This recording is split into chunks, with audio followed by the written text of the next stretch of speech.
Please welcome Sharon Ballantine, the premier parenting coach.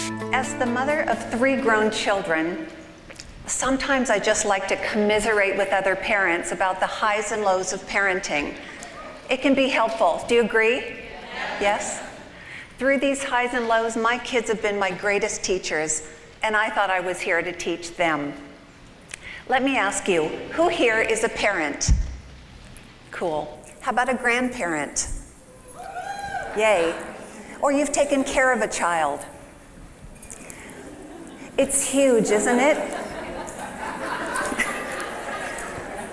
It's huge. Teaching kids how to literally walk, then teaching them how to walk in the world. Like many parents, I had a vision for what I wanted my kids to embody. The best laid plans. I'm just kidding. They turned out great, but there were many times along the way I wondered if we'd survive. We share our love, guidance, and what we hope is our best wisdom with our kids. But have you ever noticed they don't always want our wisdom, let alone our best wisdom? I sure did. I found early on that my kids wanted to make their own choices, and I didn't always trust those choices. I thought that without my input, it could be a disaster. There were many times that we just didn't know how we were going to handle it. In a moment, I'm going to give you 3 tips that can help you trust that your kids can make their best choices after all. But first, a bit about my own journey. As my kids were getting older, I became afraid as I watched them make choices that I thought could harm them. I thought they'd get hurt, fail school if they didn't do their homework, or succumb to peer pressure. Those fears felt debilitating, which caused me to want to control their choices so I could feel better and keep them safe. Have you ever felt that if you could just control a situation, all would be well? It never worked trying to control the choices my kids made, but I was afraid to let them make mistakes. Trust me, kids will always find a way to make mistakes whether or not you let them, right? Yeah? One example of trying to control their choices was when my son was putting on too much weight, and it scared me. One day when I was working in my office, I decided to listen to the sounds coming from the kitchen, and then I heard it. That sound of the cookie jar lid slowly being lifted up and gently placed back down, repeatedly. And I knew what he was up to. He was eating too many cookies. We had treats at our house, but I really just wanted my son to learn balance in his food choices.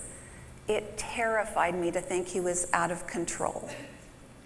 And every time I said something to him, we'd just argue. And if we weren't arguing about food, we were arguing about whether he'd done or not done his homework. It made me crazy. And then with my girls, the shock of what they wanted to wear or not wear to school. Do you remember those midriff tops? Did I mention the tattoos? I realized that I had earned a master's degree in WDW. That stands for what doesn't work. How many of you have this degree? There was a defining moment in my parenting one day when I picked my son up from school. All it took was a hello from me, and we started to argue like we always did. That tension between us felt debilitating, and it broke my heart. I had just hit what I call the parental brick wall.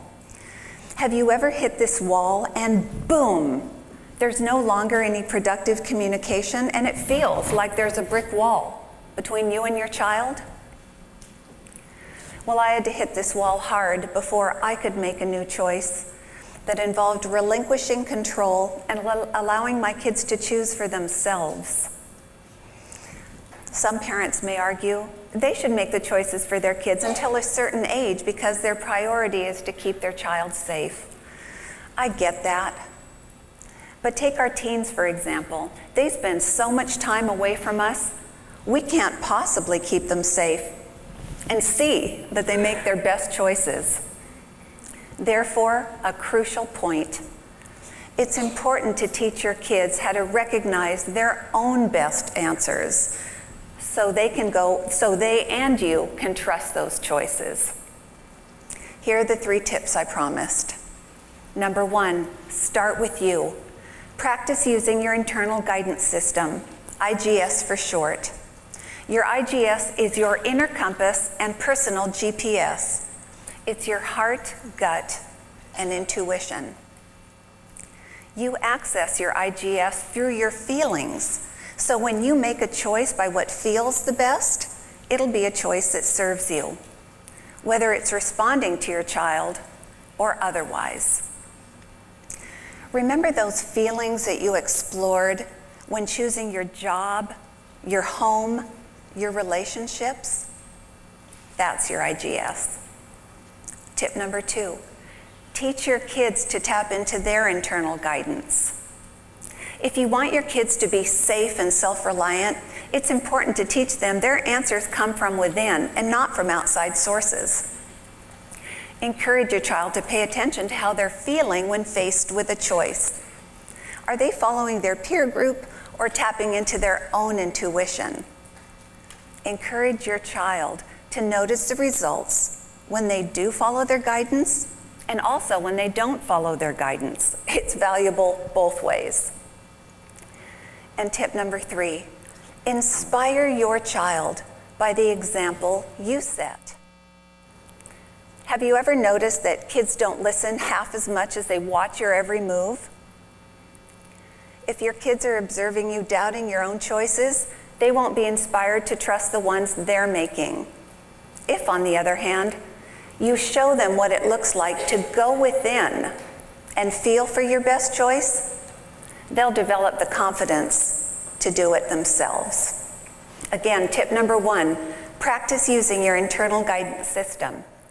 Tip number 2, teach your kids to tap into their internal guidance. And tip number 3, inspire your child by the example you set. As kids face choices in life, will they make their best choice every time? No, you're right, they won't. And that has to be okay. Don't mistakes help you clarify what you want? Well, it's the same for your kids. Their best answers become more obvious through their mistakes. Your important job as a parent is to teach your kids how to access their own wisdom so they go out into the world trusting the choices they make. Allowing my kids to choose for themselves help them know who they are at a deeper level. Though it's a process, parenting, as you know, is one day at a time. Thank you.